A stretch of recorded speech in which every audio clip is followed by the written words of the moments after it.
Joining me for some tea.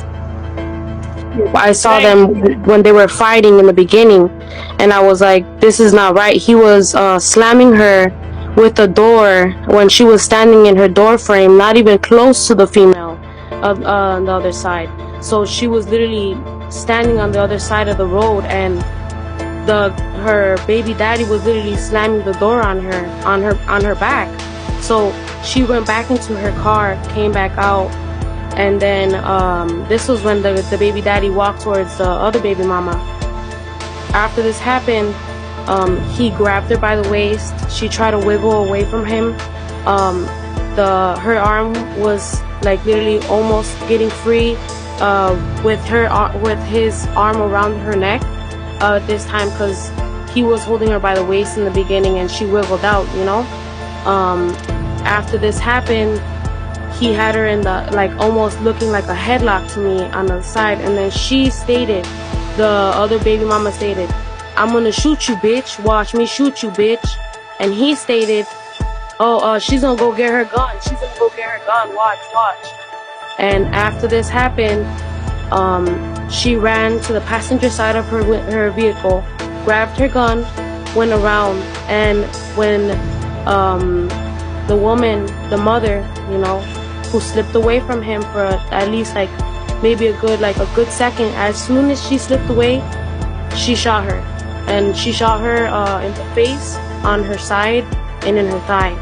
And I saw him like holding her for a split second. Maybe he was in shock, but after he was in shock, I guess he picked her up, and when she was falling, like a gush of blood fell, like out of her body. And I was like, what the fuck is he doing? Like, I don't know, everybody else sees movies, you know what I mean, and they see put pressure on the wound. Why weren't you putting pressure on the wound? Why weren't you caring enough? This supposedly was your first baby mama, because when I was on the bus, I heard him and her screaming, and she was literally saying, she was like, "I just dropped off my fucking baby." What?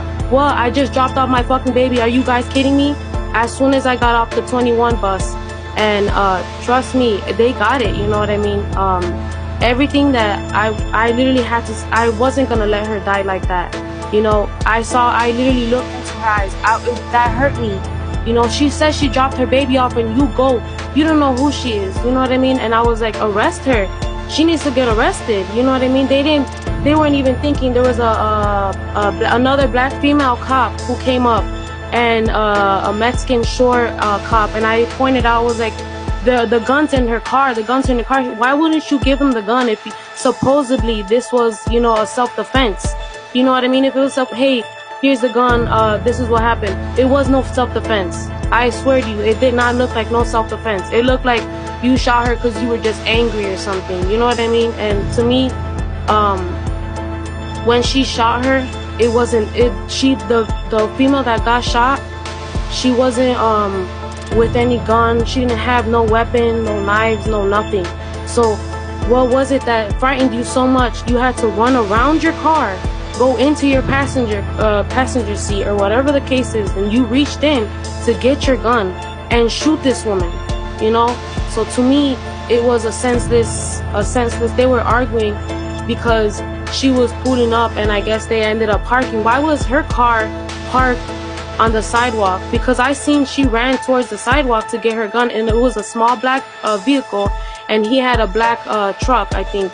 And literally, he came out of his truck looking like real, like he wasn't like on anything but being like mischievous, like nothing but like what was, like he was planning something, you know what I mean? And I called the cops on the first time I called the cops, it was because he was attacking her, and the other girl was just yelling at her, and she was arguing back. So there was nothing going on for her to be like, oh, I'm gonna step back over here to go get my gun, and she was nowhere near her. But that's all I gotta say. And I know for a fact that she did get arrested, but he got let go.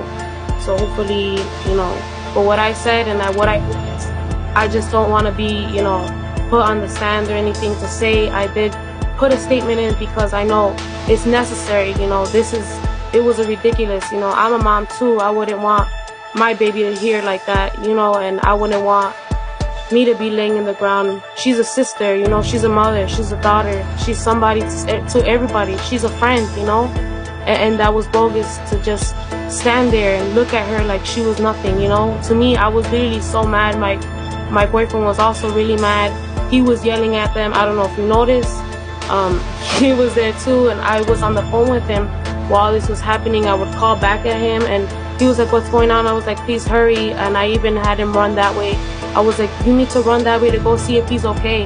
Go see if everything's okay. What's going on over there? What's going on? Is she laying in the? Go see if she's okay." You know, and it's just senseless that I felt like I had to go send my boyfriend over there because he was just standing over her like, you know, like, I don't know. But I'm so sorry. Thank you so much for letting me speak. No, I just want to say, witness, I want to give you a hug, and I just want to thank you from the bottom of my heart for speaking up and being a hero and having the anointing of God on you, to have that courage to speak and have that faith to call out demons in front of them and how they are, because so many people will be so afraid to speak out, but not you. And I'm thankful that you have come up here and you have told the truth. You have